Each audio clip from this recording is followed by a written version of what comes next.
القرآن يوحدنا لطريق الخير يوجهنا الله تعالى أنزله ورسول الله معلمنا. الحمد لله رب العالمين والصلاة والسلام على رسوله محمد وعلى آله وأصحابه أجمعين. أما بعد فأعوذ بالله السميع العليم من الشيطان الرجيم. بسم الله الرحمن الرحيم. وإذ قال إبراهيم لأبيه وقومه إنني براء مما تعبدون إلا الذي فطرني فإنه سيهدين. یہاں اللہ تعالیٰ نے سیدنا ابراہیم علیہ الصلاۃ والتسلیم کی تعریف فرمائی ہے، اور اسی تعریف کی وجہ سے جناب ابراہیم علیہ السلام کو امام الموحدین کہا جاتا ہے۔ انہوں نے اپنی قوم کو ایک صحیح بات کی طرف بلایا کہ صرف اللہ کی عبادت کرنی ہے، اور اپنے اور ان کے درمیان ایک حد فاصل کھینچی کہ میرا منہج، میرا طریقہ کار، میرا عقیدہ توحید کا ہے، میں ایک اللہ کو ماننے والا ہوں، اسی کی عبادت کروں گا اور اسی کی تعظیم کروں گا۔ باقی جن خداؤں کی تم عبادت کرتے ہو نہ میں ان کی تعظیم کروں گا اور نہ ہی میں قابل عبادت ان کو سمجھتا ہوں۔ تو اپنے اور ان کے درمیان یہ لکیر کھینچ دی، تو یہ اس کا اظہار ہے کہ کس طرح ایک اکیلے فرد نے اپنی قوم، اپنی فیملی، ان سے بیزاری کا اعلان کر دیا۔ ابراہیم علیہ السلام نے نہ صرف اپنے والد کو کہا بلکہ اپنی قوم کو بھی کہا کہ اننی براء، کہ میں بے شک بیزار ہوں، مما تعبدون، ان سے جن کی تم عبادت کرتے ہو۔ یعنی تمہارے بہت سے خدا ہیں، ہاتھوں کے بنائے ہوئے بت ہیں، تمہارے عجیب و غریب قسم کے عقائد ہیں کہ لوگ بزرگوں کی روحیں ان میں آتی ہیں، میں یہ نہیں مانتا، میں یہ نہیں مانتا۔ ہاں، میں صرف عبادت کروں گا تو الا الذی فطرنی، مگر اسی کی جس نے مجھے پیدا کیا، وہی عبادت کے قابل ہے اور ورنہ نہیں ہے۔ تو یہاں دیکھیے کہ ابراہیم علیہ السلام اپنے آباء و اجداد کے، اپنے بزرگوں کے جو کام ہیں یا ان کی تقلید ہے، ان سے بیزاری کا اعلان کر رہے ہیں اور اپنی بات کو دلیل کے ساتھ پیش کر رہے ہیں۔ آگے دلیل آ رہی ہے، تو کہتے ہیں الا الذی فطرنی، سوائے اس کے جس نے مجھے پیدا کیا۔ بس یہ دلیل ہے، بہت بڑی دلیل ہے کہ میں اپنے پیدا کرنے والے کو مانتا ہوں کہ میں اسی کی عبادت کروں، فإنہ سیہدین، تو یقیناً وہ مجھے ضرور ہدایت دے گا، یعنی مجھے ہدایت پر ثابت قدم رکھے گا۔ بس میں اسی کو ہی مانتا ہوں، اس کو چھوڑ کے اگر میں کسی اور کو اپنا خدا مانوں تو مجھے ہدایت نہیں دے سکتا اور نہ ہی کچھ مجھے بتا سکتا ہے۔ وہ خود بھی بے بس ہے، اور بے بس کو اگر میں اپنا خدا مان لوں تو یہ گمراہی ہے اور کیا ہے۔ اور کل کو کوئی مشکل پیش آئے تو میری کون رہنمائی کرے گا؟ یہ تو رہنمائی کر ہی نہیں سکتے سوائے گمراہی کے۔ وَجَعَلَهَا، اور بنا دیا اس نے، ہاں اس کو، کلمتاً، ایک بات، باقیتاً، باقی رہنے والی۔ تو سیدنا ابراہیم علیہ السلام نے اس طرح کی بات تو کر دی، مگر نتیجہ کیا نکلا کہ ان کی یہ بات ایک کلمہ باقیہ بن گیا۔ کلمہ باقیہ سے مراد کیا ہے؟ یعنی توحید کو ہی اپنانا ہے، ایک اللہ کی عبادت کرنی ہے، باقی سب خداؤں سے بیزاری کا اعلان کرنا ہے۔ تو بعض علماء نے کہا ہے کہ اس سے مراد ان کا یہ کہنا لا الہ الا اللہ تھا، ٹھیک ہے، کیونکہ اس میں بھی توحید کی دعوت ہے، شہادت ہے۔ اور پھر فی عقبہ، اپنے پچھلوں میں، پچھلوں سے مراد جو ان کی اپنی اولاد ہے، اولاد میں بھی یہی بات باقی رہی کہ ان کے بعد ان کی اولاد میں بہت سے لوگ اسی کلمے کو کہتے رہے، خود بھی انہوں نے اپنایا اور دوسروں کو بھی وہ سمجھاتے رہے کہ موحد رہے، مخلص رہے عبادت میں، اور یہی چیز ان کی اولاد میں باقی رہی کہ وہ ایک اللہ کو اکیلا مانتے تھے اور اکیلا معبود مان کے صرف اسی کی عبادت کرتے تھے. ٹھیک ہے. لعلہم یرجعون، لعلہم یہ سیدنا ابراہیم علیہ الصلاۃ والتسلیم کا یہ امید ہے کہ شاید کہ وہ توبہ کریں، کہ کلمہ چھوڑ دوں، ایک بات کہہ دوں، یہ نہیں تو ان کی آنے والی نسلیں شاید کہ وہ رجوع کریں. رجوع سے مراد کیا ہے؟ کہ اپنے والدین، اپنے بزرگوں کی عبادت کے طریقہ کار کو چھوڑ کر ایک اللہ کی عبادت کی طرف پلٹیں اور نصیحت پکڑیں، رجوع کریں. کیونکہ الا الذی فطرنی جو انہوں نے کہا نا، سوائے اس کے جس نے مجھے پیدا کیا، یہ جو جملہ ہے یہ بہت عام جملہ ہے. یہی جملہ ان کی اولاد میں جاری رہا کہ جس نے پیدا کی ہے بس اسی کی عبادت. تو یہ فرماتے ہیں کہ لعلہم یرجعون، شاید کہ وہ اللہ کی عبادت کی طرف پلٹ آئیں اور ایک خدا کی عبادت کو ماننے کا عقیدہ وہ تسلیم کر لیں. والمتعت، اللہ فرماتے ہیں بلکہ سامان زندگی دیا میں نے، ہاؤلائی ان مشرکین مکہ کو، وآباءہم اور ان کے آباء و اجداد کو، حتیٰ یہاں تک کہ جاء آ گیا ہم ان کے پاس الحق حق ورسول مبین اور رسول واضح کرنے والا. یعنی اللہ کے رسول میں نے ان مشرکین مکہ کو اور ان کے آباء و اجداد کو جو ان کے پہلے تھے اس دنیا میں زندگی عطا کی. انہوں نے شرک کیے، کفر کیے، مگر میں نے ان کو کوئی سزا نہیں دی، بلکہ موقع دیا کہ اپنے کفر کے باوجود تم جو عرصہ رہ سکتے ہو رہو. اور یہ سلسلہ چلتا رہا حتیٰ جاءہم الحق، حتیٰ کہ آ گیا ان کے پاس حق. حق سے مراد کیا ہے؟ قرآن مجید. حق سے مراد کیا ہے؟ وہ حجت جو وحی کی تھی، جو نبی علیہ الصلاۃ والتسلیم پر اللہ تعالیٰ نے نازل کی تھی. ورسول مبین، اور ایک رسول بھی آ گیا یعنی محمد صلی اللہ علیہ وسلم. مبین جو واضح کرنے والا، یعنی آپ صلی اللہ علیہ وسلم نے جو بھی ان کی ضرورت کی بات تھی اس کو آپ نے کھول کھول کے بیان کیا. تو یہ اہل مکہ کے ساتھ اللہ تعالیٰ کا سلوک ہے کہ پہلے جو مشرکین تھے، ان کے آباء و اجداد غیر اللہ کی پوجا کرتے تھے، اللہ تعالیٰ نے ان کو کوئی سزا نہیں دی، ان کو جینے کا موقع دیا اور یہ جیتے رہے حتیٰ کہ ان کے پاس ایک رسول آ گیا اور محمد صلی اللہ علیہ وسلم پیدا ہوئے. وقت پہ اللہ تعالیٰ نے ان کو رسول بنایا اور اس رسول کے پاس حق آ گیا، قرآن مجید جیسی کتاب، اور خود بھی ایک ایک بات کو واضح کرنے والے تھے. وَلَمَّا جَاءَهُمُ الْحَقُّ، اور جب آ گیا ان کے پاس حق یعنی یہ قرآن، قالوا انہوں نے کہا هَذَا سِحْرٌ، یہ ایک جادو ہے، وَإِنَّا اور بے شک ہم بھی اس کا کافرون انکار کرنے والے ہیں. تو انہوں نے خوب کھل کے کہہ دیا، انکار بھی کیا، تکبر بھی کیا، دشمنی اور بغض اور اناد کی وجہ سے انہوں نے قرآن مجید کے بارے میں یہ کہا کہ یہ قرآن جادو ہے، جادو ہے اور ہم اس کو نہیں مانتے، یہ بھی کہہ دیا.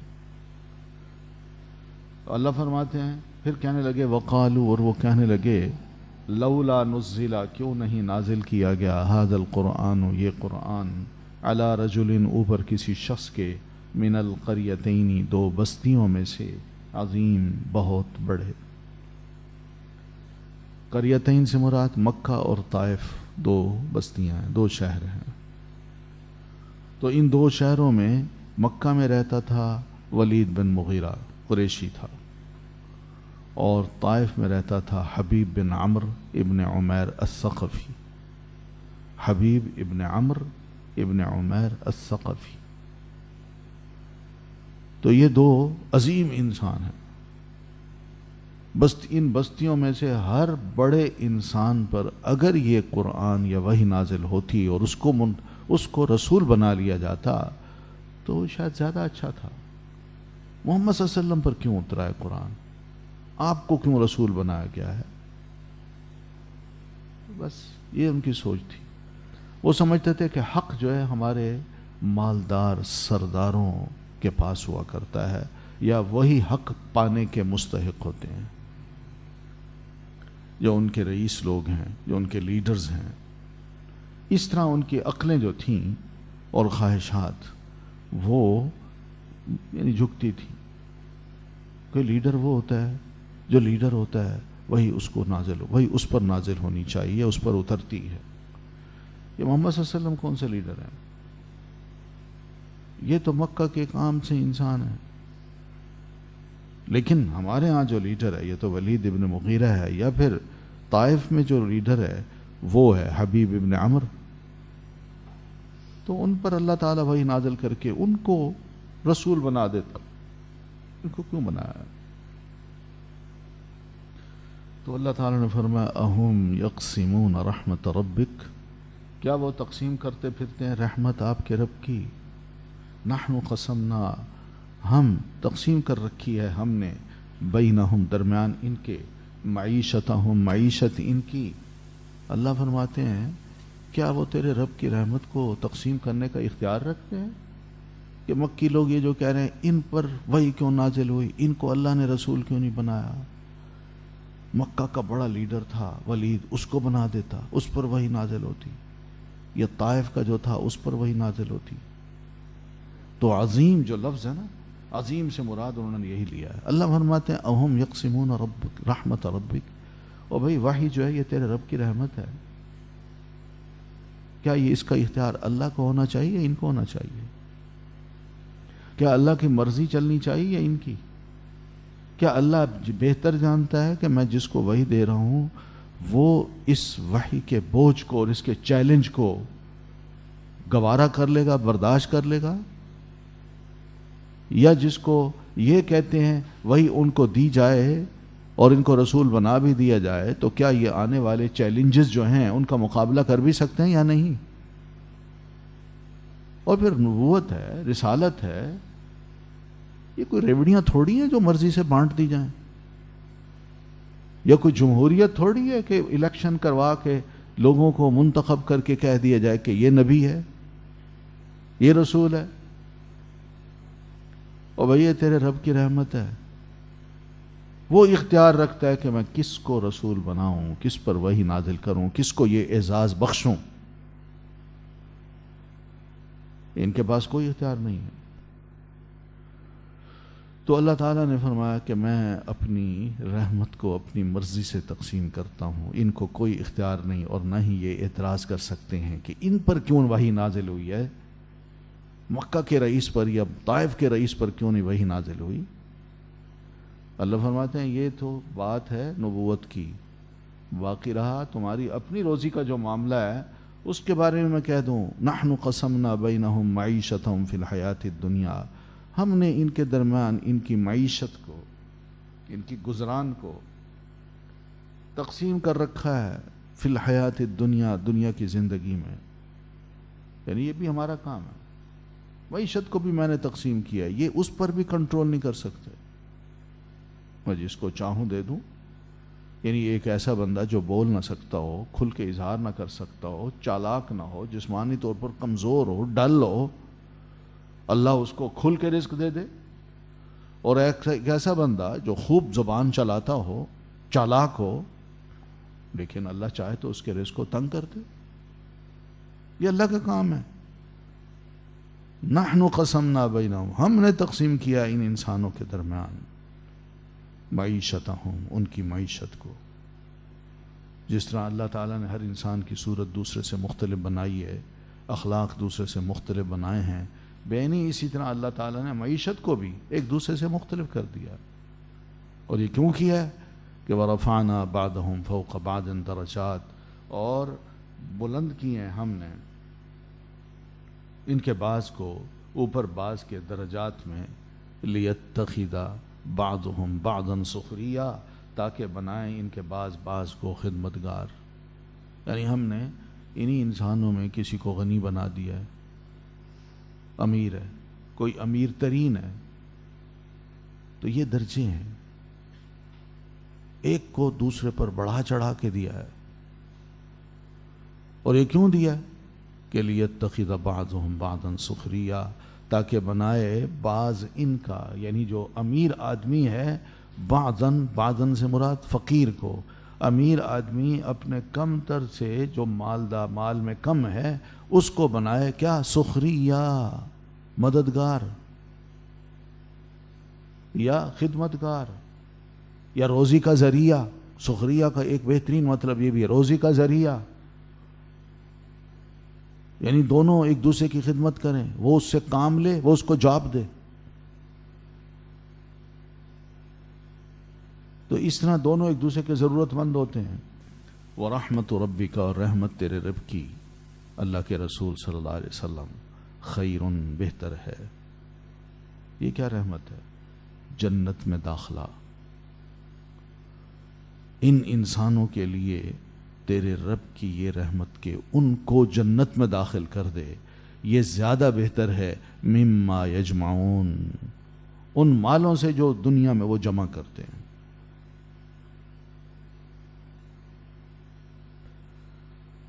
وَلَوْلَا أَن يَكُونَ النَّاسُ، اور اگر یہ نہ ہوتا کہ ہو جائیں گے لوگ امتاً واحدتاً، امت ایک ہی۔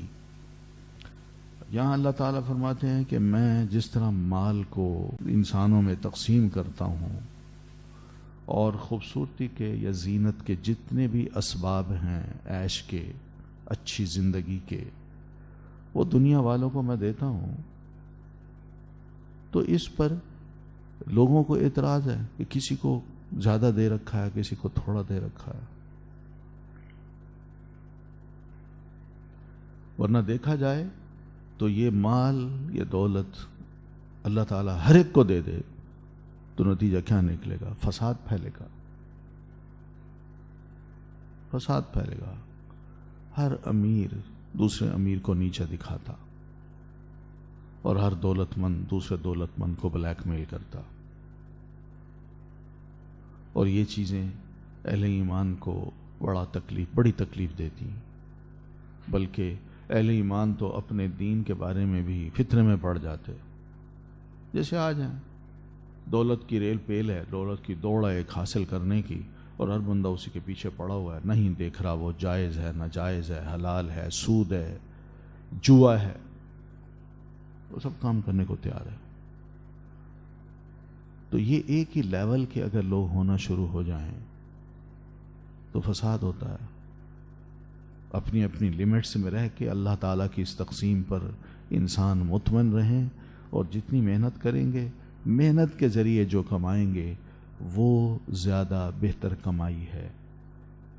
لیکن گھر بیٹھے، نیٹ پہ بیٹھ کے، کمپیوٹر پہ بیٹھ کے، وہ مارکیٹ میں شیئر کو دیکھتے رہنا، اور کبھی اوپر کبھی نیچے، اور ہر وقت اسی طرح لگے رہنا، اسی میں ہی لگے رہنا، تو اس کا نتیجہ کیا نکلتا ہے؟ بندہ نہ محنت کرتا ہے، گھر میں بیٹھا ہے، آرام سے کما رہا ہے۔ تو اس طرح کی جو چیزیں ہیں، یہ اللہ فرماتے ہیں نتیجہ کیا نکلے گا؟ اہل ایمان فتنے میں پڑ جائیں گے، وہ بھی کیا کریں گے؟ وہ بھی اسی رو میں بہہ جائیں گے، تو یہ فساد کی ایک کوشش ہوگی۔ تو اللہ تعالیٰ نے اس لیے مال کو اس طرح تقسیم کر رکھا ہے کہ کسی کو امیر بنا دیا، کسی کو غریب بنا دیا، اور کسی کو زیادہ بڑھا چڑھا کے دے دیا، اور کسی کو ذرا کم دے دیا۔ یہ ہے، یہ سب چیزیں اسی کی تگ و دو انسان کرتا پھرتا ہے۔ اگر یہ نہ ہوتا کہ ہو جائیں گے لوگ امت واحدہ، ایک ہی امت۔ ایک ہی امت سے کیا مراد ہے؟ یعنی ایک ہی لیول کے، یعنی یا تو وہ دنیا کو اختیار کرتے دین کو چھوڑ کے، یا دنیا کو چھوڑ کے دین کو اختیار کرتے۔ لیکن یہ نہیں ہو رہا، کچھ نے دین کو اپنایا ہوا ہے، کچھ نے دنیا کو اپنایا ہوا ہے۔ کوئی مسلمان ہے، کوئی کافر ہے، اور پھر اسی کفر میں کوئی آگے بڑھا ہوا ہے، کوئی اسلام میں آگے بڑھا ہوا ہے، تو ان میں آپس میں اختلاف بھی ہے۔ اللہ فرماتے ہیں اگر یہ ساری صورتیں نہ ہوتی تو میں کیا کرتا؟ لجعلنا، البتہ بنا دیتے ہم، لمن یکفر بالرحمن، ان کے لیے جو کفر کرتے ہیں رحمان کا، جو اللہ کو نہیں مانتے۔ تو اللہ تعالیٰ اتنا بھی کر سکتا تھا، کیونکہ یہ لوگ وہ ہیں جو اپنے دین میں، اپنے ایمان میں پکے نہیں ہیں، ان کو دنیا ہی عزیز ہے اور اسی دنیا کی خاطر جیتے ہیں. تو ایسے لوگوں کے لیے اللہ فرماتا ہے میں تو پھر ان کے گھروں کی چھتیں بھی چاندی سے بنوا دیتا، اور پیسہ اتنا دیتا یہ اپنی چھتیں بھی چاندی سے بنوا لیتے، اور اس کے ساتھ ساتھ ان کی سیڑھیاں بھی جس پہ چڑھ کے اوپر جاتے یہ چھت پہ، میں وہ بھی چاندی کی بنوا دیتا. وَزُخْرُفًا، اور پھر وَلِبُيُوتِهِمْ، اور ان کے گھروں کے لیے ابواباً، دروازے، وَسُرُرًا، اور تخت، عَلَيْهَا يَتَّكِئُونَ، جن پر وہ تکیہ لگاتے ہیں. تخت ہو، دروازے ہوں، یہ سب گھروں میں استعمال کرتے ہیں، تو میں ان کو بھی چاندی کے بنوا دیتا. وَزُخْرُفًا، اور سونے کے بھی بن جاتے. کیا ہے؟ دنیا ہی ہے نا، یہ دنیا کی زینت ہے نا، اسی کے لیے لوگ جیتے ہیں نا. رحمان کی رحمت اتنی ہے کہ غیروں کو، جو اس کو نہیں مانتے، جو اس کا کفر کرتے ہیں، ان پر وہ اتنا بھی مہربان ہو سکتا ہے کہ دنیا کے لیے ان کی ہر وہ خواہش پوری کر دے جو وہ چاہتے ہیں. لیکن آخرت تو نہیں ہوگی نا، آخرت تو نہیں ملے گی، وہ تو برباد ہو جائے گی. اس لیے فرمایا وَإِن كُلُّ ذَلِكَ، اور نہیں ہے سب کچھ یہ، لما، مگر، متاع، سامان، الحیات الدنیا، دنیا کی زندگی کا. یہ اشارہ ہے کہ اتنا کچھ اگر ان کو مل بھی جائے تو اس کا یہ مطلب نہیں کہ بڑا کچھ ان کو مل گیا دنیا میں، بڑے بہترین خوش قسمت لوگ ہیں، عیش کر رہے ہیں.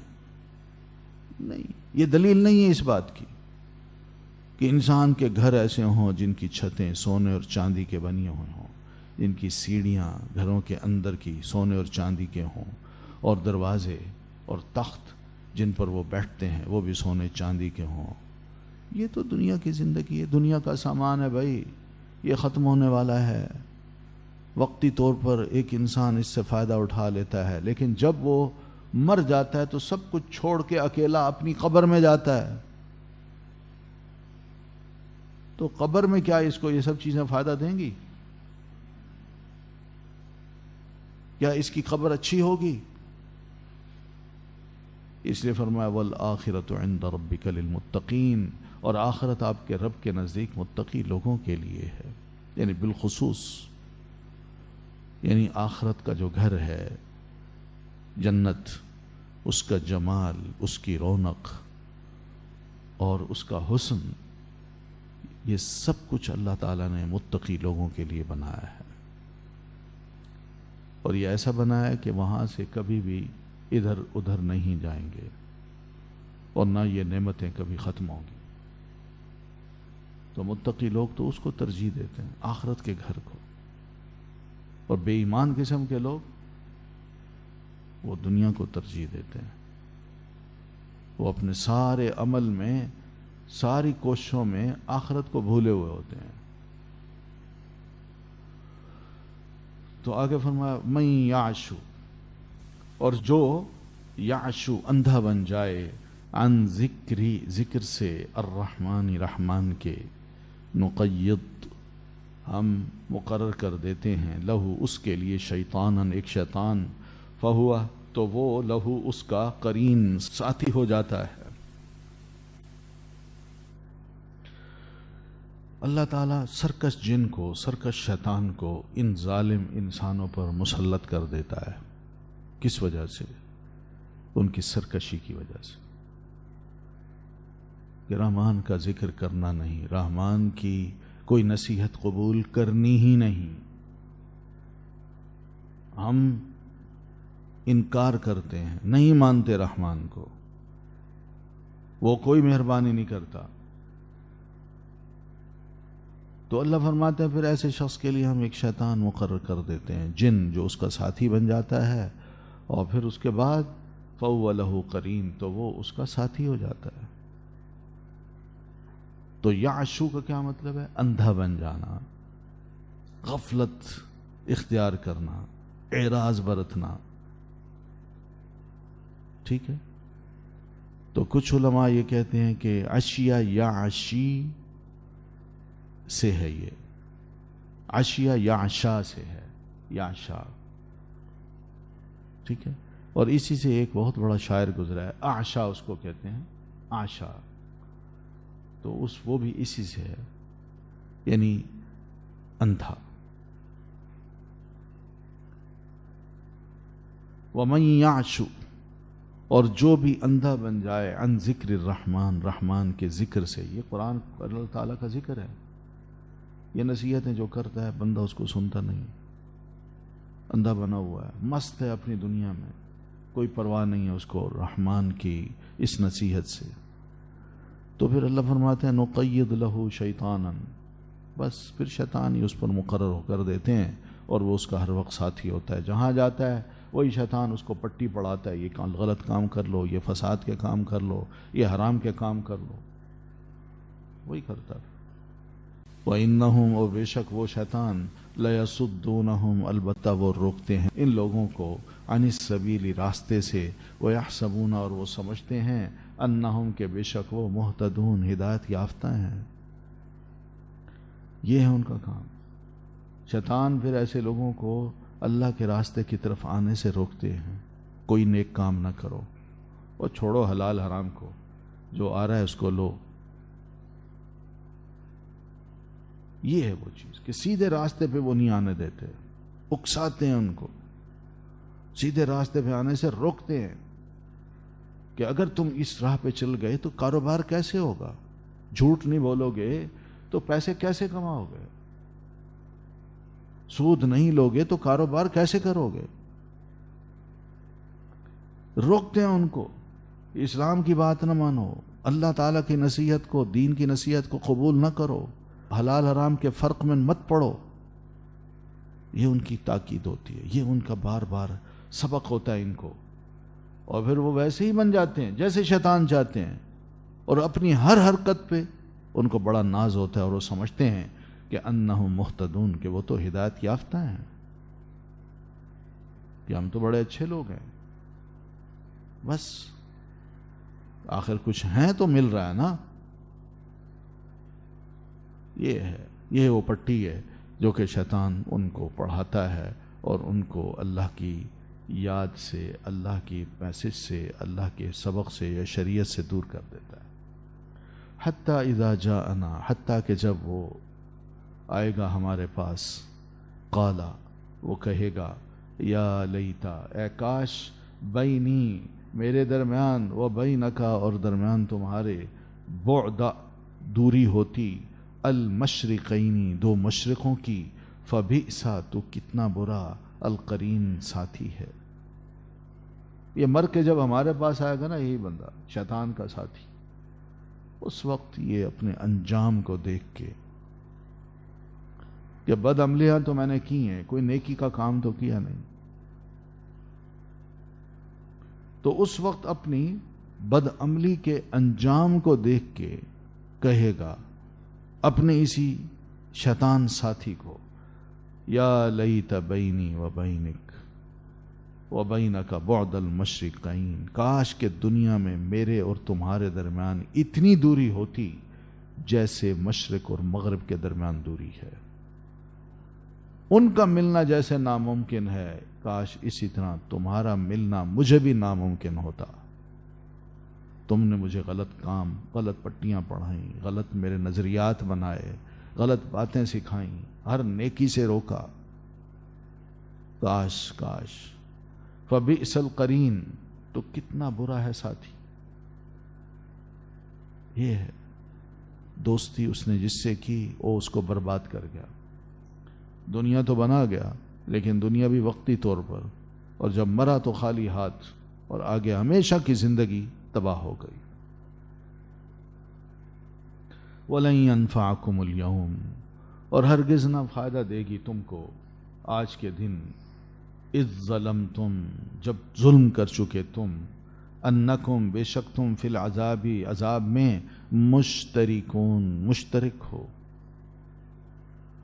یعنی تم دونوں عذاب میں اکٹھے رہو بھائی. اب یہ عذر جو پیش کر رہے ہو، ندامت کا اظہار کر رہے ہو، اس کا کوئی فائدہ نہیں، کیونکہ تم آپس کے بڑے گہرے ساتھی تھے، دنیا میں اکٹھے رہے تو اب عذاب بھی جھیلو اور اکٹھے رہو۔ دنیا میں جس طرح تم کفر میں ساتھی رہے، رحمان کی نصیحت سننا تم نے گوارا نہ کیا، اب آج کوئی عذر نہ کرو، آج بھی تم ساتھی ہوگے، مگر کس میں؟ عذاب میں۔ تو بہرحال پتہ یہ چلتا ہے کہ اللہ تعالیٰ اپنی ان آیات میں دنیا میں رہنے والے زندہ لوگوں کو موقع دے رہا ہے کہ وہ سوچ لے کہ رحمان کا کفر، شریعت کا کفر، یہ کیا ہے؟ شیطان کی راہ اپنانا ہے اور شیطان کا ساتھی بننا ہے۔ دیکھ لو، موقع ابھی دے رہا ہوں، بعد میں عذر نہ کرنا، ندامت کچھ نہیں دیکھی جائے گی، تمہاری اس شرم کو بالکل کوئی وقت نہیں دی جائے گی۔ افا انتا، کیا بھلا آپ، تسمعو، آپ سنائیں گے، الصم، بہروں کو، او یا تہدی، آپ راہ دکھائیں گے، العم، یا اندھے کو یا اندھوں کو۔ یعنی اس سب کچھ نصیحت کے بعد اللہ کے رسول، اب بتائیے، اتنے بڑے دلائل، اتنے بڑے اسباق، اتنی اچھی اچھی نصیحتیں، اگر کوئی شخص قبول نہیں کرتا تو وہ بہرا ہے۔ تو بہرا جس طرح اچھی بات کا کوئی اثر نہیں لیتا، بہنی یہ بھی بہرے ہیں، کیا آپ ان کو یہ اچھی اچھی باتیں سنائیں گے کہ اثر لیں گے؟ یا اسی طرح اندھا ہے، اندھے کو کہا جائے کہ بھائی یہ راستہ ہے تم چلو، مگر وہ دیکھ نہیں سکتا۔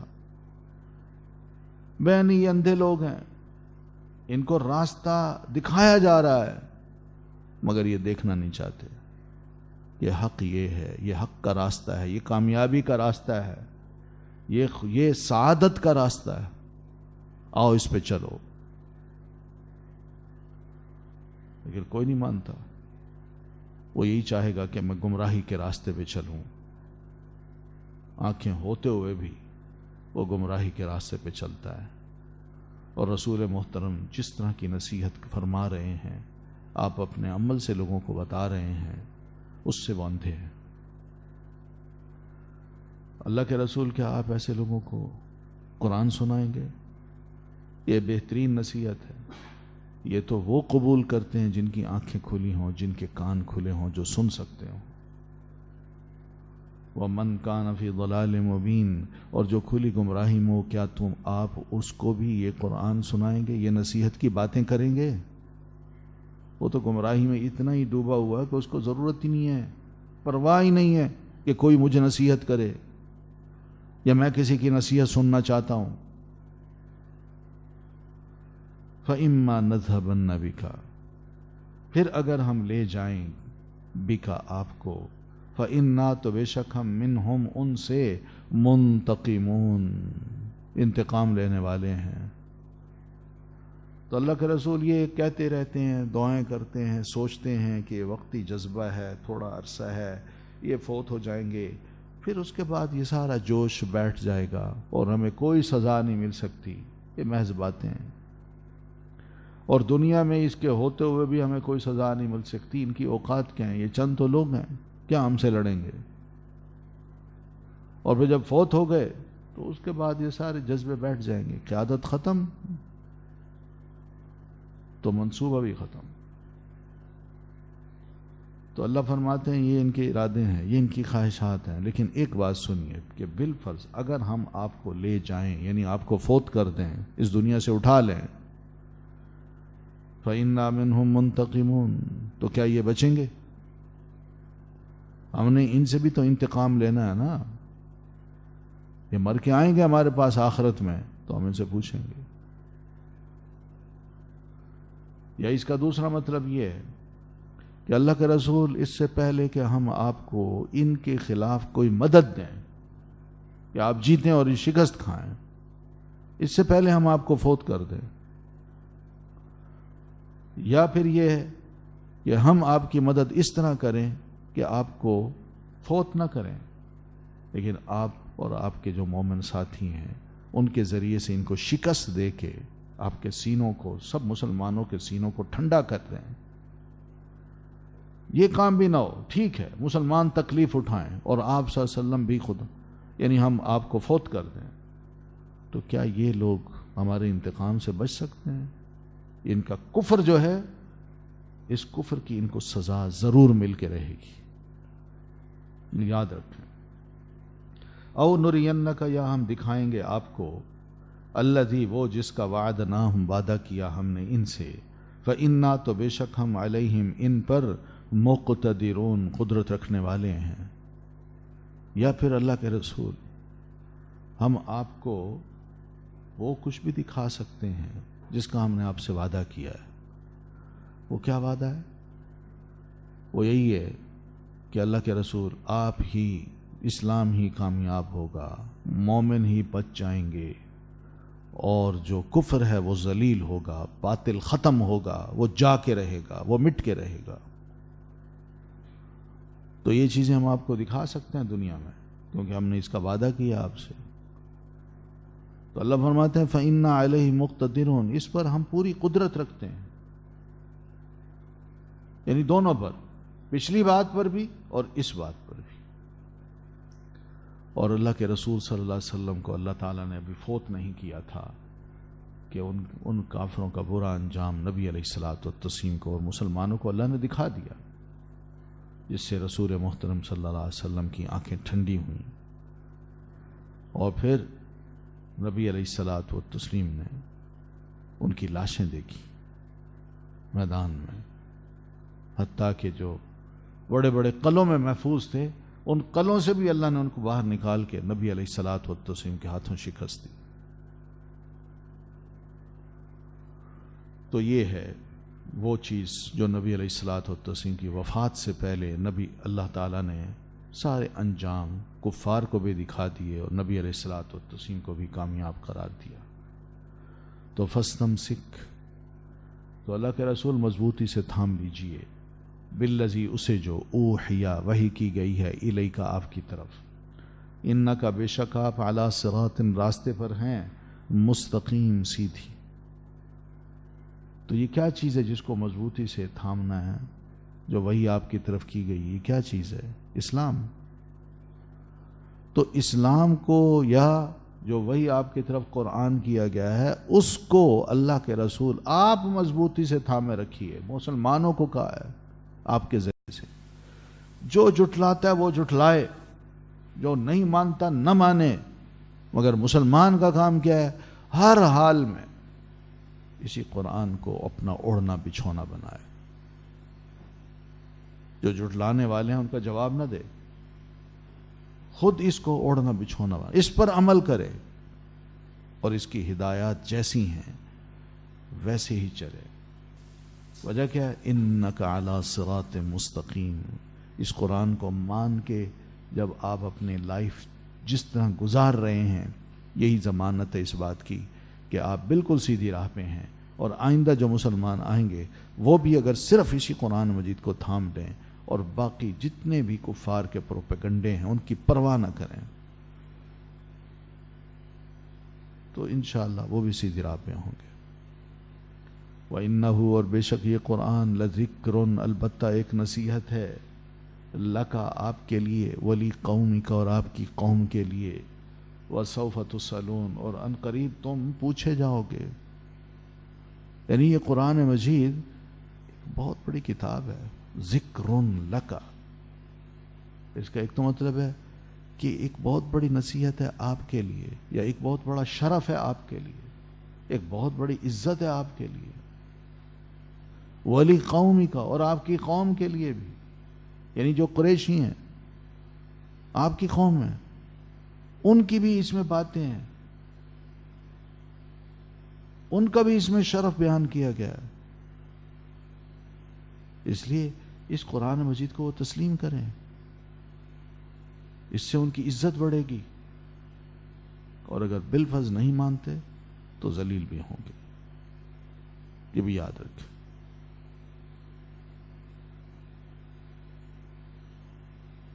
ٹھیک ہے؟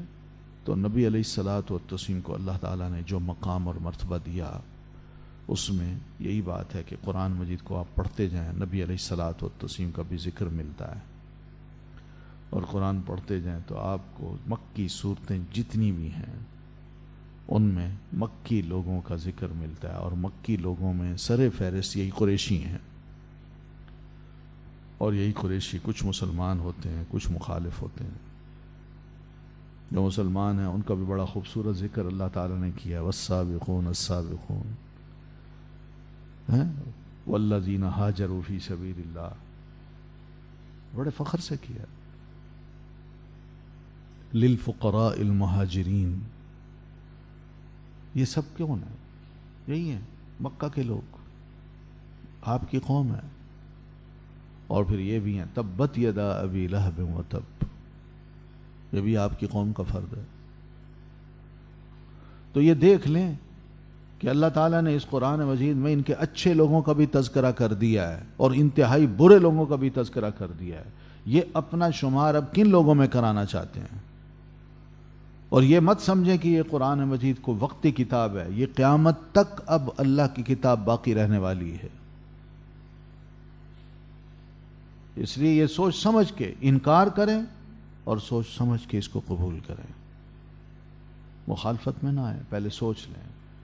اگر نہیں مانتے تو فسوف تفصلون، تو ان قریب تم سوال کیے جاؤ گے، پوچھا جائے گا تم سے، ہاں جی کیوں نہیں اسلام قبول کیا، کیوں نہیں تم نے اس نعمت کو پا کے اللہ کا شکر ادا کیا؟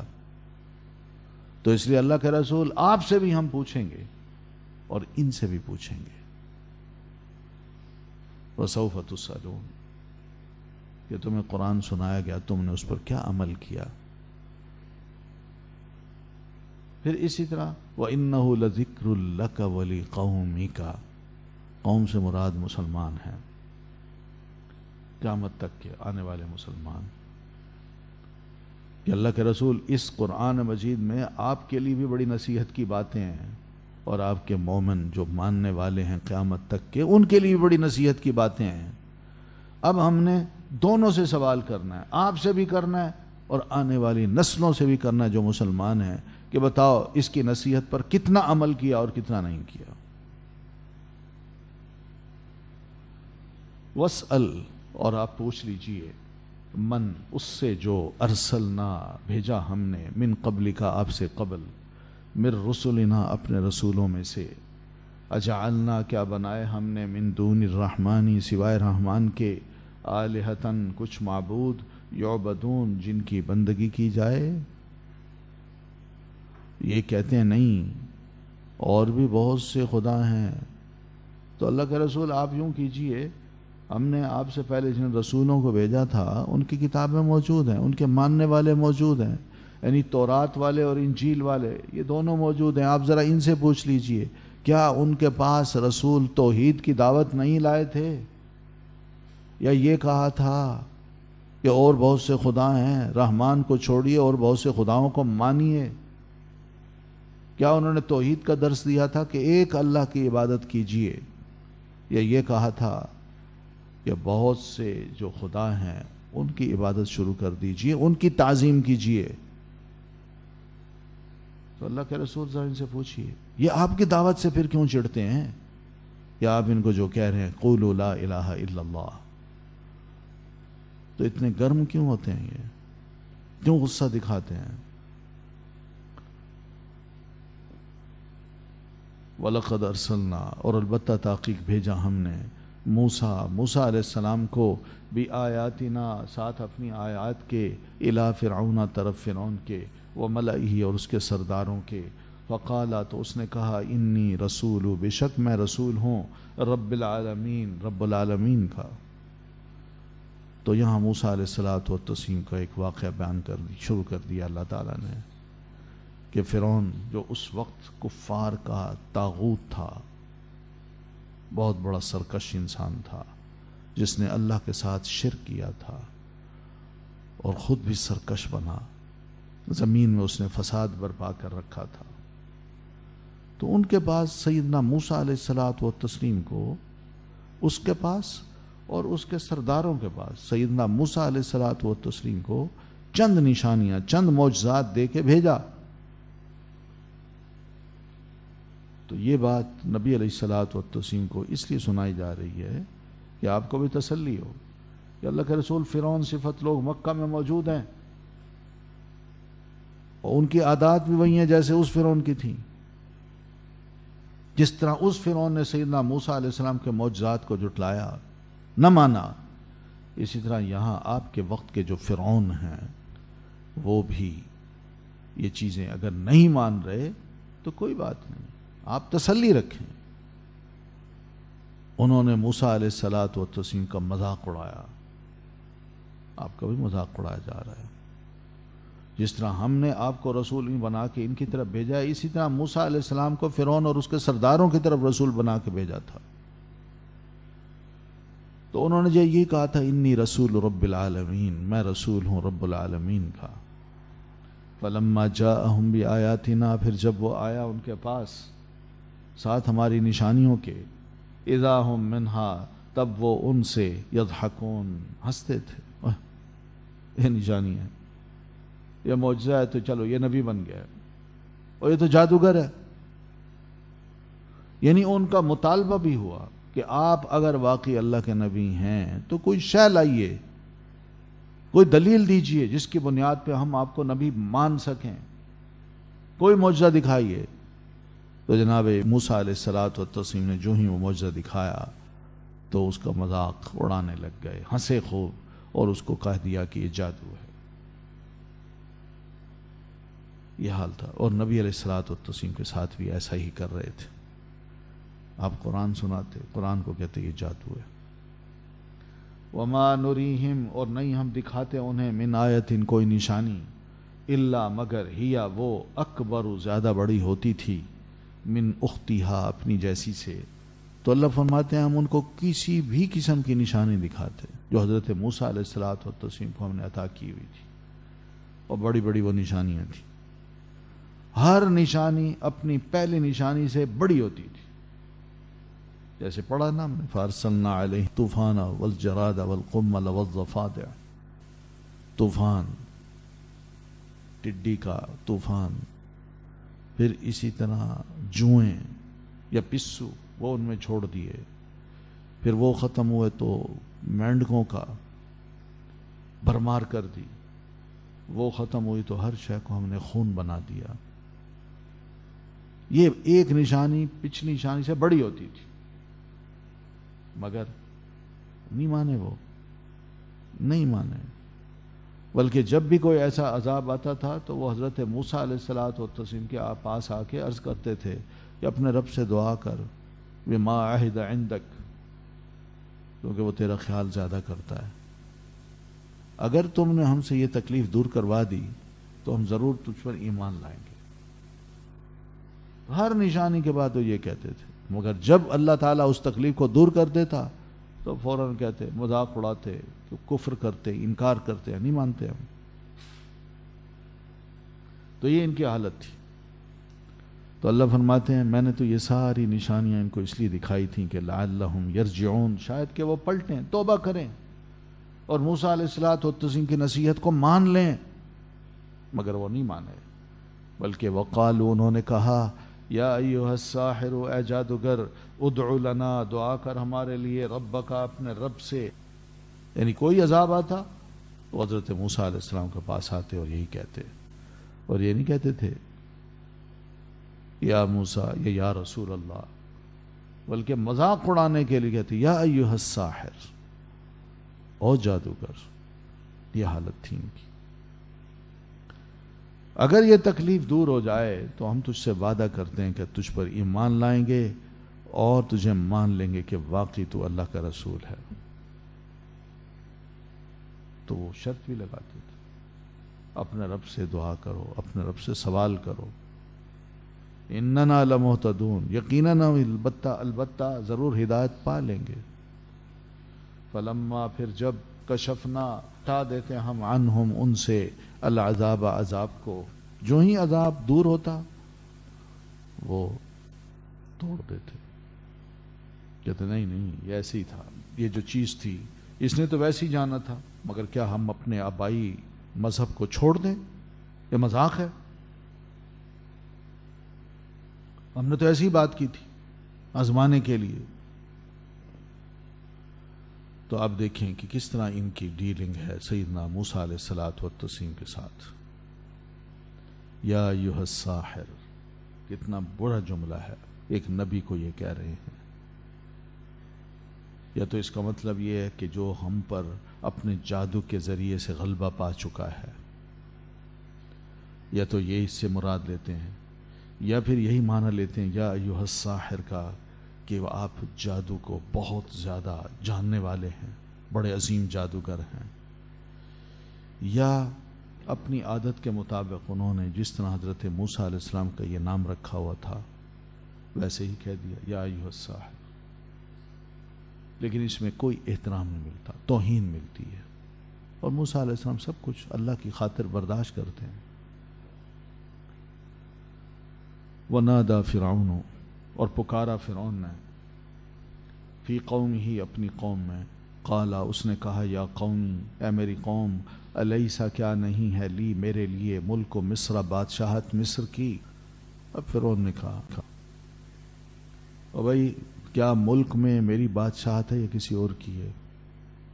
اور میری بادشاہت کے نتیجے میں دیکھیے کس طرح ہر طرف باغات ہی باغات ہیں، پانی کی نہریں ہیں، یہ ویلفیئر کے کام ہیں، یہ ہم نے سارے کام کیے ہیں. اور یہ نہریں میرے نیچے چلتی ہیں. نیچے سے مراد اس کا جو محل تھا، اس محل میں وہ اوپر کھڑا ہو کے دیکھتا تو نیچے وہ چل رہی، کہتے ہیں میرے نیچے چلتی ہیں. اور اپنی قوم کو ایڈریس کرتے ہوئے کہتا ہے، اے میری قوم، کیا میں اس ملک کا بادشاہ نہیں ہوں؟ جی ہاں ہے. تو پھر کون جرت کر سکتا ہے کہ میرے خلاف وہ اپنی کوئی تحریک چلائے، میری اس بادشاہت کو چیلنج کرے؟ مراد یہ ہے کہ میں پھر بادشاہ بن کے دکھاؤں گا، موسیٰ علیہ السلام باز آ جائیں. اور پھر دیکھیے نیل کی نہر ہے جو میرے محل کے نیچے چل رہی ہے.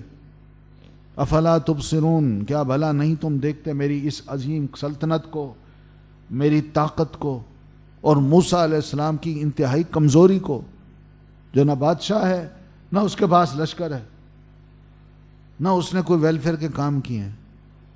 افلا تبصرون، کیا تم لوگوں نہیں دیکھتے کہ میں کس قسم کی نعمتوں میں رہ رہا ہوں؟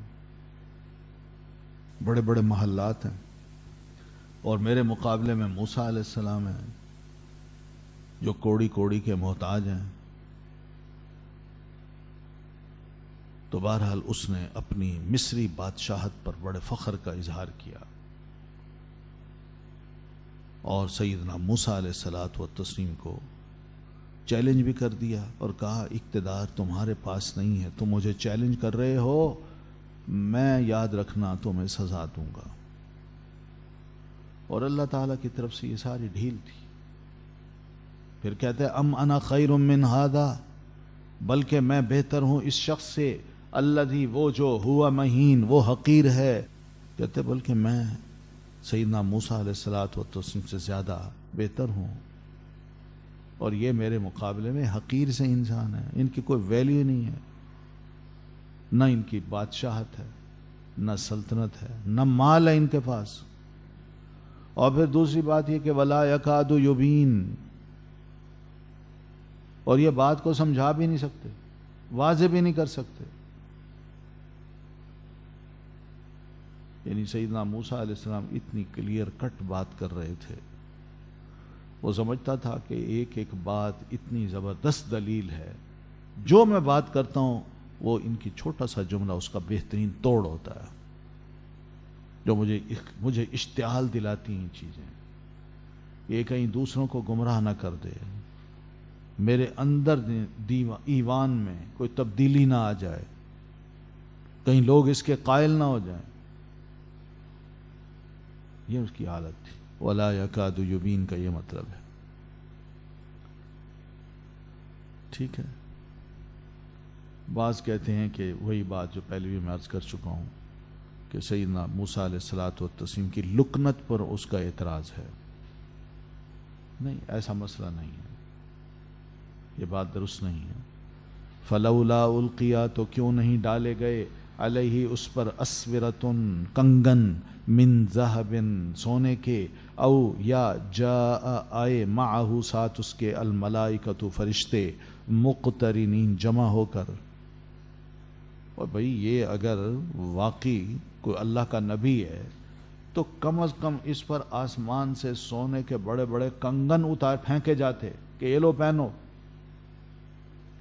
یہ نبوت کی دلیل ہے۔ یہ تو فقیر بنا پھرتا ہے، کچھ پاس ہے نہیں، اور مجھے کہتا ہے کہ تم مجھ پر ہی مان لاؤ، میں بادشاہ ہو کہ اس کا کہنا مانوں؟ او جاء معہ الملائکہ، یا کیوں نہیں آئے اس کے ساتھ فرشتے مقترنین جمع ہو کر، جو یہ کہتے، سب ہمارے سامنے کہتے کہ سنو انسانو، یہ ہیں اللہ کے نبی، اب ان کی بات مانو۔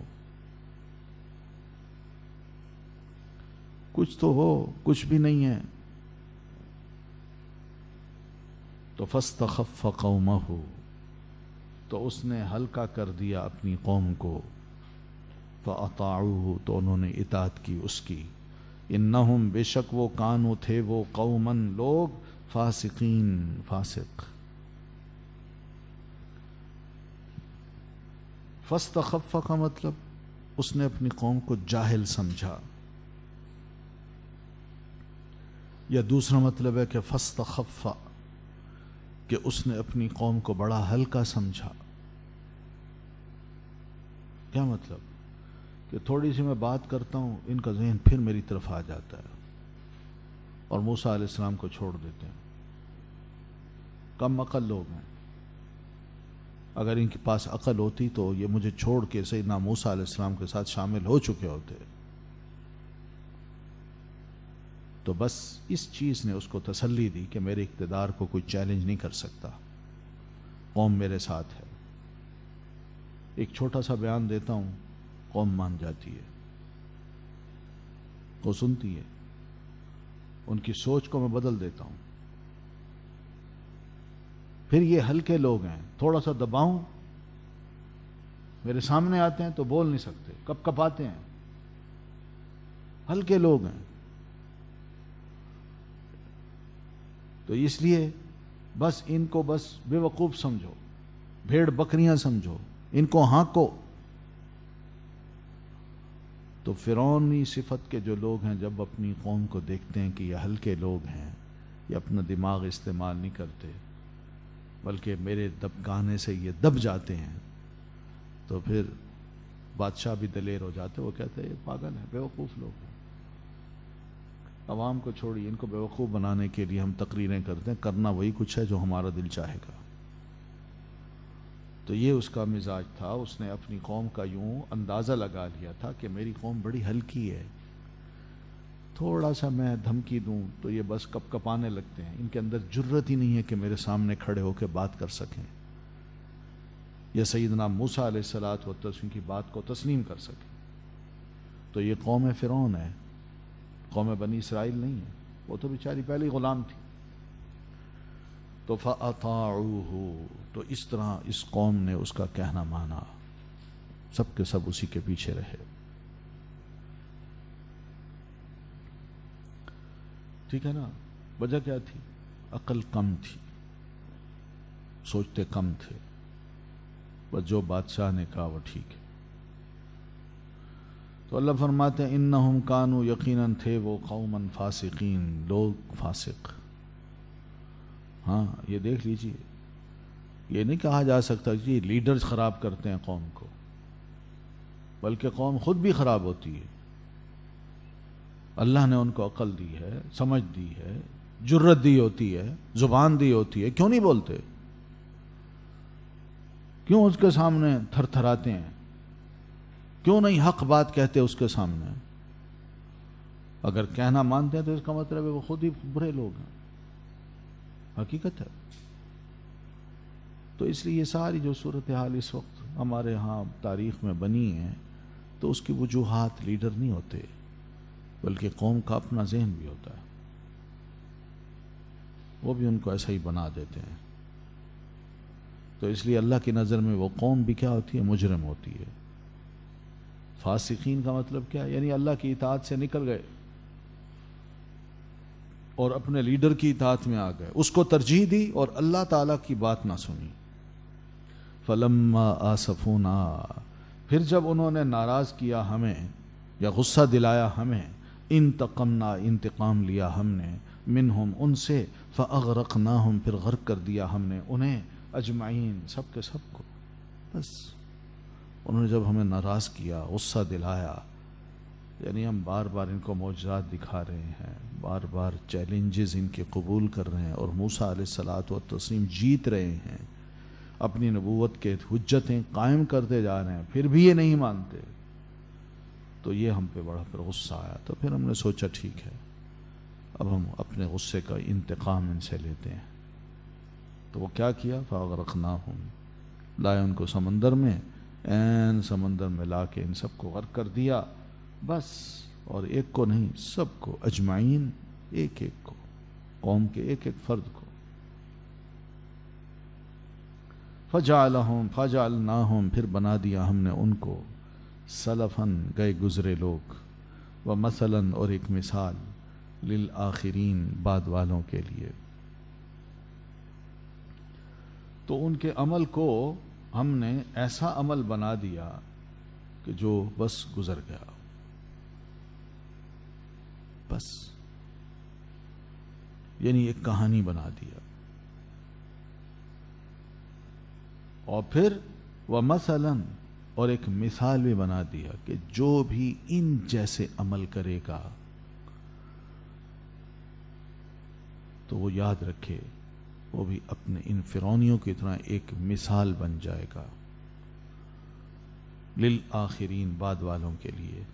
تو بعد والوں کو بھی اللہ فرماتا ہے میں نے سمجھا دیا کہ اس فرعون کے واقعے سے، اس کی غرقابی سے عبرت حاصل کریں کہ فرعون نے اس طرح برے عمل کیے تھے. جس نے بھی کوئی آئندہ ایسے کام کیے تو وہ یاد رکھے اس کا بھی حشر یہی ہوگا.